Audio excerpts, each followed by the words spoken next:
আসসালামু আলাইকুম। একটি সুখবর আপনাদের জন্য। রমজানের সময় যদি মরতে পারে, জাহান্নামের সব দরজা বন্ধ আর জান্নাতের সব দরজা খোলা। এটা সহিহ বুখারীর হাদিস। তো রমজান মাসে মানুষ একটু কম মরে দেখিয়ে।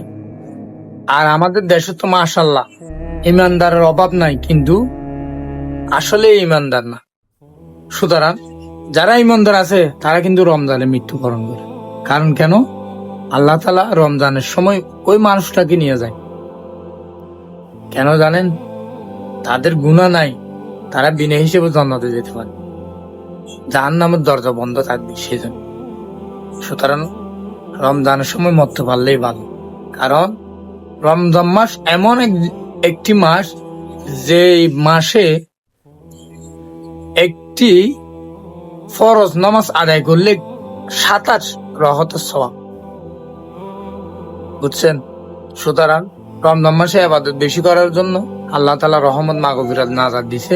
এবং রমজান মাসকে কেন রহমতের মাস বলা হয় এবং রমজান মাসকে কেন মুবারক মাস বলা হয়? এই রমজান মাসে খতম তারাবি কেন পড়া হয় জানেন?